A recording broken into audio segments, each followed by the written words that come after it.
The Gallic War was not just a battle between two leaders, Julius Caesar and Vercingetorix, but a complex series of events that involved multiple Gallic tribes, Roman politics, and the ambitions of an expanding empire. Julius Caesar, a Roman general and politician, launched his campaign in Gaul in 58 BC, seeking both military glory and political power in Rome. The Gallic tribes, though often united in the face of a common enemy, were themselves fragmented and divided by rivalries and shifting alliances.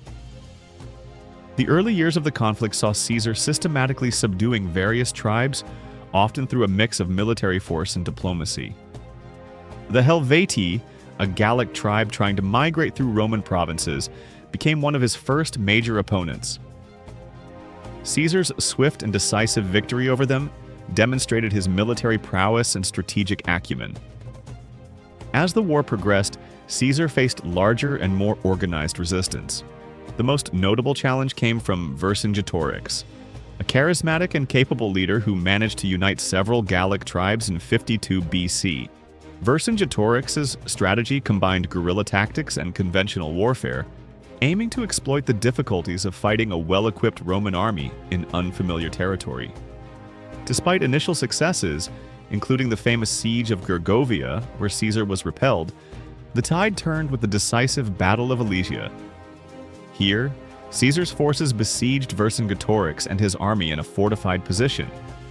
Through superior engineering, tactical ingenuity, and the effective use of Roman discipline, Caesar managed to trap the Gauls between his own troops and a relief force he defeated.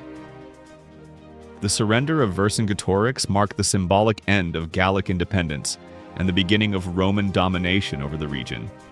However, the consequences of the war went beyond mere conquest. It reshaped the political landscape of Rome, boosted Caesar's career, and laid the foundation for the transition from republic to empire.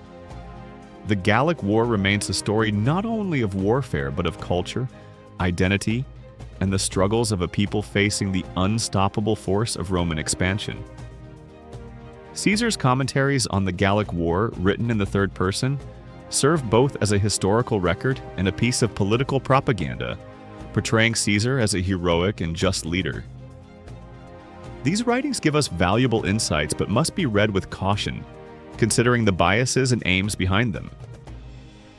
The Gallic tribes themselves were diverse, ranging from the fiercely independent Arverni to the warrior society of the Nervii, each with their own customs, leaders, and agendas.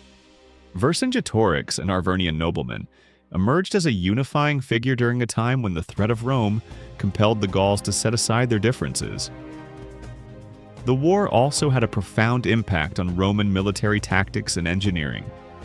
The Siege of Alesia is often studied as a masterpiece of siegecraft, involving double fortifications, trenches, and watchtowers, showcasing the discipline and resourcefulness of the Roman legions. While the conquest of Gaul expanded Rome's borders and brought immense wealth and slaves to Caesar, it also planted the seeds of political conflict within Rome. Caesar's growing power and popularity alarmed many senators, ultimately leading to the civil war that ended the Roman Republic. The story of the Gallic War is one of ambition and resistance, of a world on the brink of change. It tells us about the rise of one of history's greatest generals and the fall of a culture that had thrived in Europe for centuries.